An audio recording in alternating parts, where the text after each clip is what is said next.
Hello everyone, myself Mohammad Yatisham Hadi of Mechanical Third Year ISL Engineering College. Today I am here discussing about gear rolling tester, which is also known as Parkinson gear tester. So as you can see the figure here of this gear tester, so it is basically a method which is used to the inspection of gears. Now with respect to brief method of introduction, first we will discuss about the components which you can see here. First we will discuss about these components.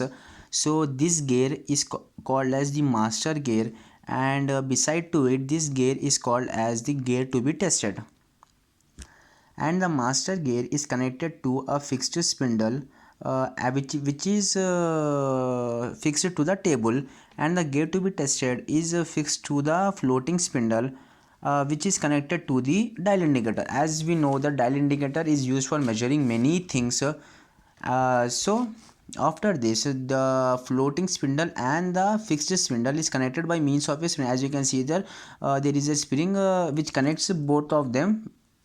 So this is all about the components of this gear tester. So basically master gear is very important in this Parkinson gear tester.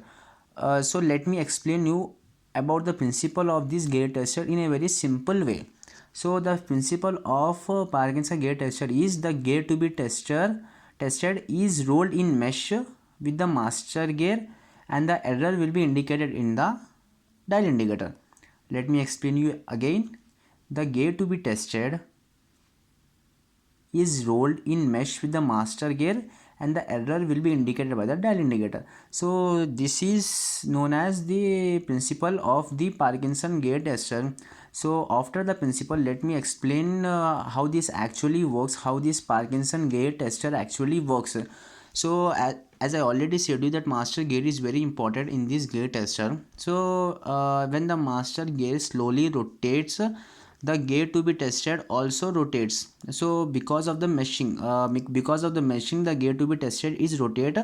So because of this, there will be an error in this manufacturing gear. As this is the manufacturing gear, there will be error in this manufacturing gear, and it will cause the gear to move away from the center of the spindle. So it will move from the center of this spindle, and the gear to be tested starts moving, because as it is connected to the floating spindle, the floating spindle also starts moving as it has wheels attached to it at its bottom.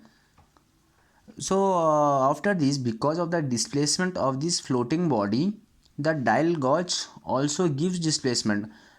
The variation in the reading, so this is the this is the reading of this dial indicator. The variation in the reading can be observed and can be plotted in the graphical format. This is the reading. As you can see here, it is the reading of this dial indicator. As I already said you, dial indicator is used for measuring many things. Let me explain you once again about its working. So when the master gear slowly rotates, the gear to be tested will also rotate. Because of the meshing, the error in the manufacturing gear caused the gear to move away from the spindle, and because of this the gear to be tested starts moving.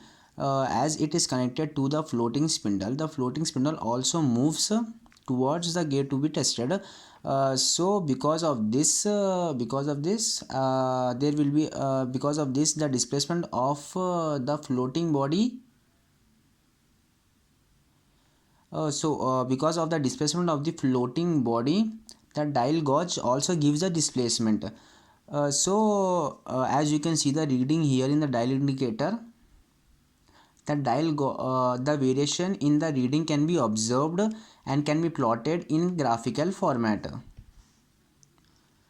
So here is the writing part which I have just explained you.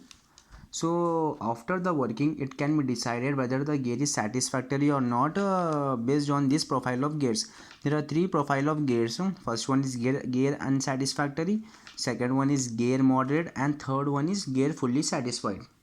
So based on this profile of gears, it can be judged whether the gear can be accepted or rejected. it is only used for accepting or rejecting of gear. So this profile of gears are very important in this Parkinson gear tester. So thank you so much.